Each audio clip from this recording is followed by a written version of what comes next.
Sometimes even the stuffiest of car companies can let their hair down, knock back a few, and produce a truly insane concept car that you and I know that they would never have the stones to actually produce. But on today's Idealist, we're bringing you 12 of the wildest concepts that we wish they would have actually made. Stay tuned.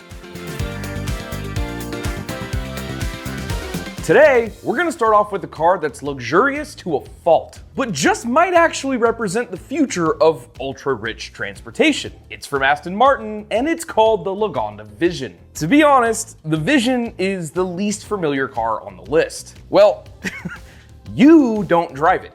Its computers do. So instead, there are 4 incredible seats that face each other, and space-age, private jet-like dressings to keep you comfortable as you rocket through town, thanks to the giant electric motors powered by solid-state batteries. Since a lot of the tech on display in this car doesn't actually exist on a very big scale yet, the Vision is just that, a vision of the future. But Aston has said that the Lagonda design language will absolutely influence their upcoming cars. Now, the Vision might be inspired by private jets, but our next car is inspired by fighter jets instead.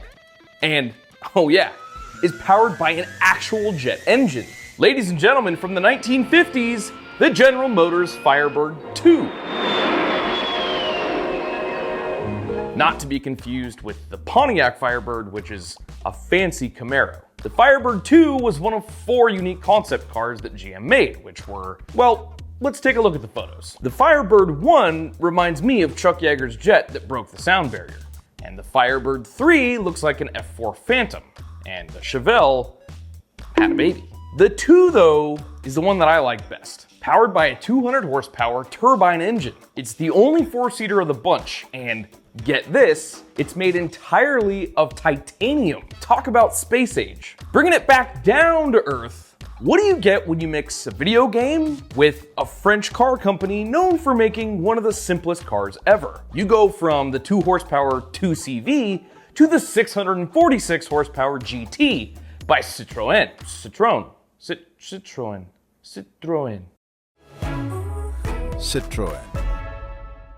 Now, those of us here in the States aren't too familiar with Citroën, but in the rest of the world, they're known for incredibly simple and incredibly cheap cars. Which is why it's a bit crazy that they partnered with Polyphony Digital, a racing sim company, to create this truly stunning piece of art. In the video game Gran Turismo, the GT was supposed to have nearly 800 horses and be all electric. The real-life version is actually way cooler, since it has a 5.4-liter Ford V8 instead.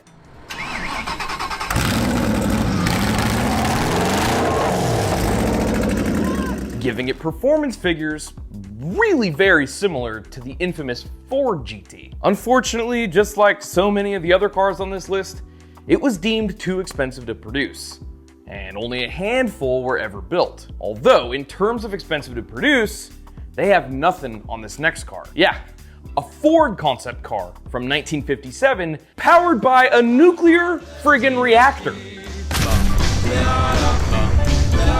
It must have been something in the water during the late 50s because both GM and Chrysler were making turbine-powered cars, like the Firebird we talked about earlier. And Ford was going complete mad science and experimenting with nuclear power.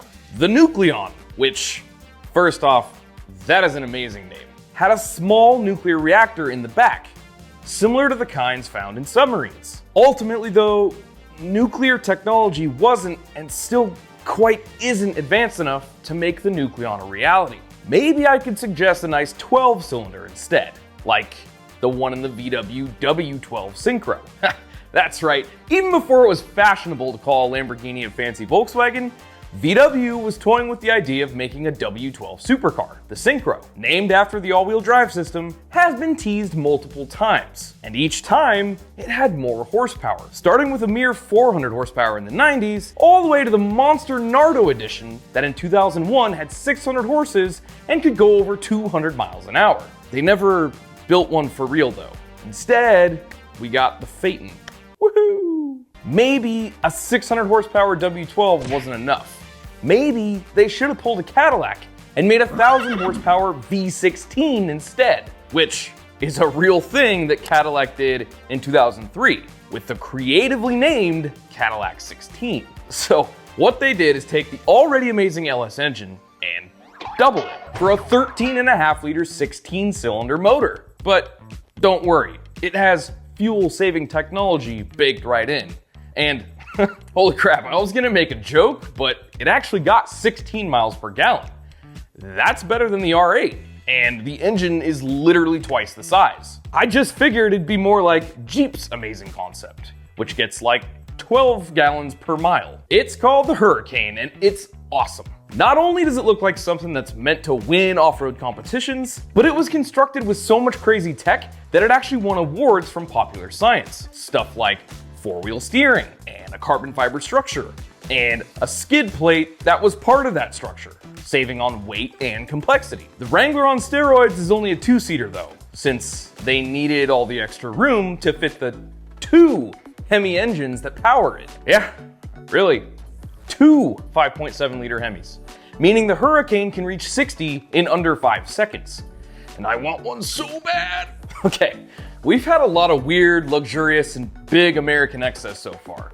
So let's go over to Japan and get the JDM nerds excited with the Nissan IDX. Now, I know the new Z just dropped, and it's a retro-inspired tuner hero. But before the Retro Z, Nissan teased us with a different retro rear-wheel drive car called the IDX. Meant to be a reissue of the Datsun 510, which if you don't know, was a sports sedan known for its driving dynamics all the way back in the 60s. The IDX had a 4-cylinder turbocharged engine, and it was gonna compete directly with the upcoming Subaru BRZ. In short, it was gonna be the new Silvia, which would have been really cool. And speaking of retro styling, while everyone's out trying to recapture that 60s style nowadays, in 1995, Chrysler went all the way back to the 30s with the Atlantic, which is probably my favorite retro design ever. Bob Lutz, yeah, the "we need a Viper now" Bob Lutz, actually sketched the design for the 4-liter straight 8 powered sports car on a napkin. Then made Tom Gale, yeah, the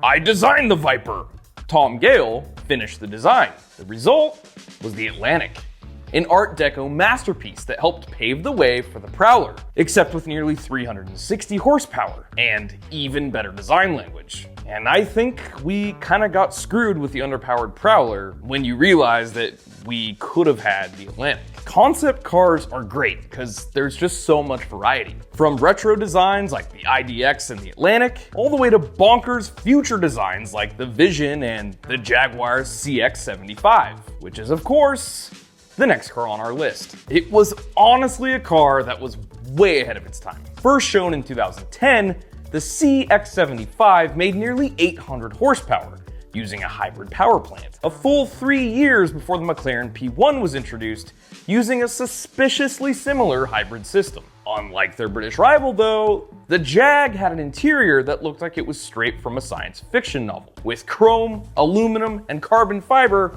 everywhere. Oh, and believe it or not, this crazy futuristic concept was actually tamed way down. Before they actually built 6 of these cars for testing, it was gonna use micro turbines to generate power, which would have allowed it to go 200 miles an hour while being better for the environment than a Toyota Prius. As we whittle down to the last few, let's take a moment to appreciate the Buick Y-Job. Y-Job. That's what she said. Which, I'll be the first to admit, isn't the greatest name. But it is a really important car, because when it was revealed in 1938, it was really the first concept car as we know the term today. It was just a bunch of concepts thrown on a crazy looking car. And many of those concepts still look and sound super cool. Stuff like hidden headlamps, flush door handles, and a gun sight hood ornament. Other things were just wild for the time, like power windows. Yeah, right before the US entered World War II, Harley J. Earl was putting power windows in cars. The coolest part is that unlike a lot of modern concept cars that are just mock-ups and can't really be used for anything, Mr. Earl continued to drive the Y-Job from around 1940 all the way to 1951. Oh, and fun fact, It's called the Y job because most experimental things use the letter X, and Earl wanted to one-up everyone by advancing the X alphabetically to a Y. Sorry, what was that? Is that an honorable mention? Hell yeah, baby. And it's a Lamborghini. Introducing a car that we have definitely used as a thumbnail before, the totally insane Lamborghini Terrazo Millennial. A self-healing, ultra-aerodynamic electric car that not only looks like it's visiting from the future, but it sounds like it too, if you believe Lamborghini, who have said that the focus of the Terrazo Millennial is to make an electric car that has the spirit of a real Lambo, including a distinctive noise that will be genre-defining. So, why did we relegate this to an honorable mention? Well, because there isn't actually any confirmation that Lamborghini won't actually sell this thing to the public. And if they do, sign me up. Not really, I definitely couldn't afford it, but one can dream, right? Because otherwise, I might just want a minivan. Yeah, you heard me right. I want a minivan. Specifically, the final car on our list, the Renault Espace F1. Renault Espace. E-Space. Espace. Before you call the wagon to take me to the mental hospital, just hear me out. 0 to 60 in 2.8 seconds. You see, in 1993, rally car maker that occasionally made family cars, Renault, had made huge strides in Formula One. To celebrate, they combined their family car with their Formula One car and made a mid-engine V10 winged minivan. Just check out this shot of the interior of this thing. Now, honestly, who wants to roll around in the back of this thing with me driving? Just remember to keep your fingers out of those intakes. And that concludes our list for today. Which one is your favorite? Me? I think the idealist concept that they should have made is the GT by Citroën. Anyway, if you enjoyed this video, consider giving our others a watch. Like this vid here on the difference between superchargers or turbochargers. Or this one that isn't that. Thank you guys so much for watching this episode of Idealist. We'll see you all next time.